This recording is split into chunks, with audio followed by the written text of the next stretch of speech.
Hi viewers, welcome to our channel. ప్రస్తుతం మనతో పాటు దాము బాలాజీ గారు సీనియర్ జర్నలిస్ట్ ఉన్నారు. వాటితో ఒకసారి మాట్లాడారు. సార్ నమస్కారం. Sir, music director AR Rahman కి కోర్టు అయితే షాక్ ఇచ్చింది. 2 కోట్లు పరిహారం కట్టాలని చెప్పేసి కూడా ఆదేశించింది. ఏదో మ్యూజిక్ కాపీ కొట్టాడన్న వినిపిస్తుంది సార్. మరి దేనికి సంబంధించి 2 కోట్లు పరిహారం కట్టాలని చెప్పింది? మరి గతంలో ఇటువంటి ఆరోపణలు ఏఆర్ రెహమాన్ పైన ఎప్పుడైనా వచ్చాయంటే మ్యూజిక్ కాపీ కొట్టే ఆరోపణలు? ఏఆర్ రెహమాన్ కి ఒక పెద్ద షాక్ తగిలింది. అది ఢిల్లీ హైకోర్టు ఏఆర్ రెహమాన్ కి ఫైన్ విధించింది 2 కోట్లు కట్టమని. సో ఈ కేసు ఏంటి, గతంలో కూడా ఏఆర్ రెహమాన్ మీద ఎలాంటి కేసులు ఉన్నాయి? ఆల్రెడీ ఏఆర్ రెహమాన్ ఇబ్బందుల్లో ఉన్నాడు. ఇప్పుడు ఎందుకంటే ఆల్రెడీ భార్యతో విడాకులు తీసుకోవడం, ఆయన ఆరోగ్య పరిస్థితి బాగాలేకపోవడం, ఈ కాంటెక్స్లో ఏఆర్ రెహమాన్కి ఇప్పుడు ఒక పెద్ద షాక్ తగిలింది. అది దేశవ్యాప్తంగా ఏఆర్ రెహమాన్ కాపీయిస్టు అన్న చర్చ మొదలైంది. ఎందుకంటే పొన్నియిన్ సెల్వన్ అనే సినిమా 2 పార్ట్లుగా వచ్చింది, 2 సినిమాలుగా వచ్చింది. అది మణిరత్నం డైరెక్ట్ చేశాడు. అది కల్కి రాసిన సేమ్ పేరుతో రాసిన నవల. ముందు సీరియల్గా వచ్చింది, దాని తర్వాత నవలగా వచ్చింది. ఆ నవల్ని మణిరత్నం బాలాజీ టాకీస్ మీద మద్రాస్ టాకీస్ మీద ఆయన బ్యానర్ మీద సినిమా తీశాడు.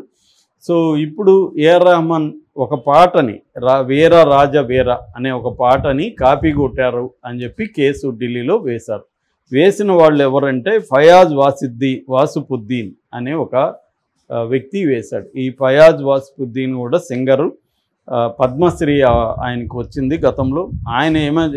వాసుపుద్దీన్ డగర్ ఆయన పూర్తి పేరు. ఆయన ఏం వేశాడంటే వాళ్ళ నాన్న ఫయాజుద్దీన్ డగర్, వాళ్ళ మామ జహరుద్దీన్ డగర్ అనే ఇద్దరు కలిసి ఒక పాట చేశారు. అది శివస్తుతి అనమాట, శివుణ్ణి స్తుతించే ఒక సాంగు. ఆ సాంగ్ని లేపేసి వీర రాజ వీర అని ఇతను పాట చేసేసాడని ఇతను హైకోర్టుకి వెళ్ళాడు. తన పాట ఇదంతా కూడా అక్కడ చూపించాడు. సో కోర్టు కన్విన్స్ అయింది ఏఆర్ రెహమాన్ కాపీ కొట్టింది వాస్తవమే అని చెప్పి.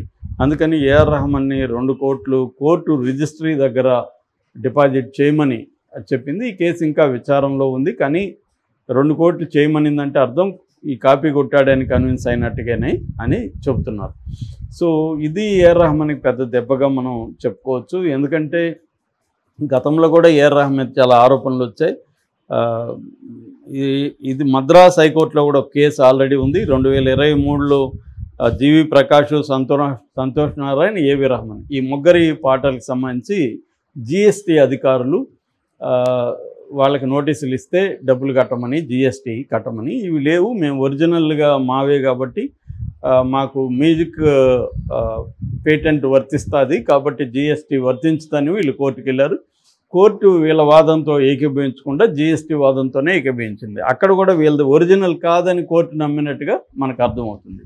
అంటే చాలామంది మ్యూజిక్ డైరెక్టర్ల మీద ఈ అలిగేషన్స్ ఉన్నాయి. గతంలో కూడా ఏఆర్ రెహమాన్ మీద చంద్రలేఖ పాటకు సంబంధించి కూడా కోర్టులో కేసు నడిచింది. 1996లో తిరుడ దొంగ అనే సినిమా వచ్చింది. అందులో చంద్రలేఖ పాట సురేష్ పీటర్స్ అని ఆయన పాడితే దాన్ని ఆయన రఫ్గా పాడాడు.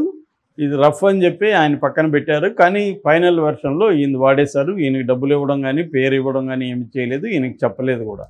దాంతో ఆయన కోర్టుకు వెళ్ళారు. కోర్టు బయట అది పరిష్కారమైంది. ఆ తర్వాత ఇళయరాజా కూడా ఏఆర్ రెహమాన్ మీద కేసు పెట్టాడు.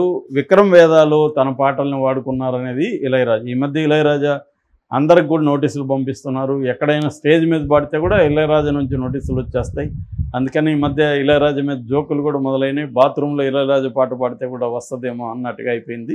సో ఆయన ఆ స్థాయిలో ఏజే కొద్దీ అందరికి నోటీసులు ఇస్తున్నాడు. ఈవెన్ బాలసుబ్రహ్మణ్యానికి కూడా నోటీసులు ఇచ్చాడు ఆయన స్టేజ్ మీద పాడకూడదని.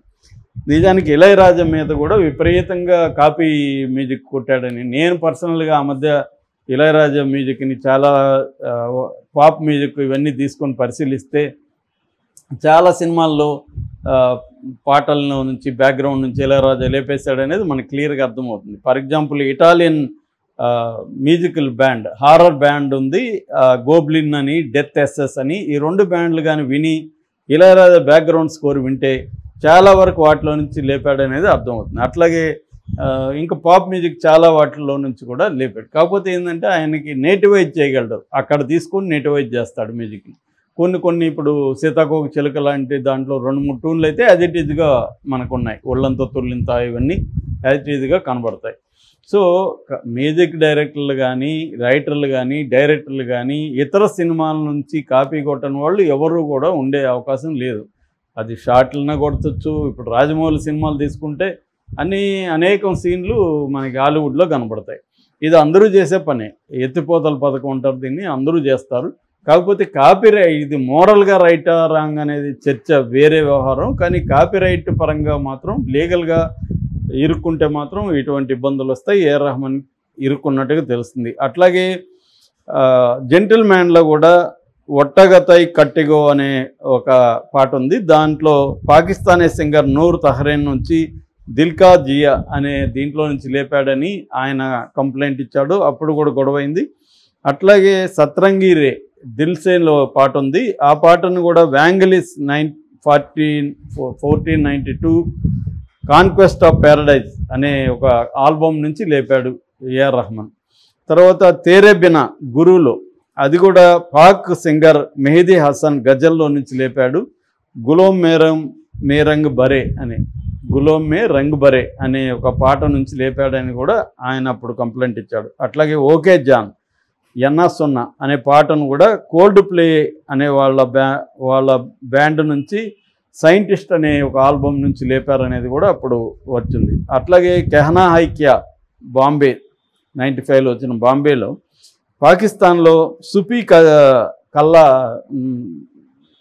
సుఫీ మ్యూజిక్లో నుంచి అల్లాహో అనే ఒక సుఫీ మ్యూజిక్లో నుంచి తీసుకున్నాడు. కవ్వాలి సాంగ్ అది. ఆ కవ్వాలి సాంగ్ని లేపాడు అనేది ఉంది. దీని మీద ఇలాంటివి చాలా ఉన్నాయి. మనకి నెట్లో ఏఆర్ రెహమాన్ కాపీ సాంగ్స్ అని కొడితే పెద్ద లిస్టులో వస్తాయన్నమాట. చాలామంది దీని మీద రీసెర్చ్ చేసి ఎక్కడెక్కడ నుంచి కాపీ కొట్టాడు మనోడు అని పెట్టాడు. ఇది అందరికీ వర్తిస్తుంది. ఏఆర్ రెహమాన్ కావచ్చు, ఇళయరాజా కావచ్చు, అందరూ కూడా నెట్లో చాలామంది ఇవన్నీ తీసి పెట్టారు. ఒరిజినల్ సాంగ్ ఇది రెండు ఉంటాయన్నమాట.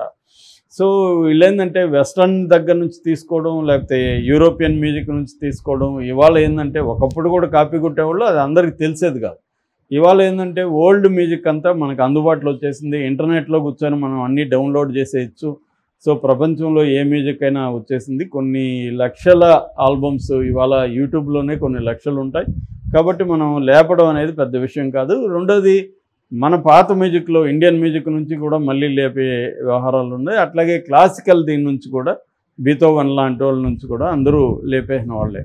సో కాకపోతే ఏంటంటే ఇక్కడ లేపడం అంటే ఏంటి, ట్యూన్ని లేపేయడం ఒకటి, లేదు మెలోడీని మాత్రం తీసుకోవడం, లేదా కార్డు ప్రోగ్రెషన్ అంటారు, ఆ కార్డు ప్రోగ్రెషన్ని తీసుకోవడం, స్టైలిస్టిక్ ఎలిమెంట్స్ని లేపడం, శాంప్లింగ్ని తీసుకోవడం, ఇవన్నీ రకరకాల పద్ధతుల్లో చేస్తారన్నమాట. ఆ మధ్య నేను ఒక సినిమాకి వర్క్ చేస్తే ఇళయరాజా సాంగ్స్ ఆ డైరెక్టర్ 150 సాంగ్స్ని మాకు ఇచ్చి ఇందులో 12 సెలెక్ట్ చేయమన్నాడు డైరెక్షన్ పార్టీకి. మేము 12 చేసాం. అందులో నుంచి 2 కాపీ కొట్టారు యాజిటీజ్గా. అది నేను చెప్పను కానీ. సో అలాగా ఇళయరాజా నుంచి కాపీ కొట్టని మ్యూజిక్ డైరెక్టర్ ఎవరు ఉన్నాడు తెలుగులో అయితే. అలాగా ఇళయరాజా ఇంకొక దగ్గర. అట్లాగే ఇదన్నీ కూడా ఏంటంటే ఒరిజినల్ అనేది ఏమీ ఉండదు, రకరకాలుగా వస్తుంది.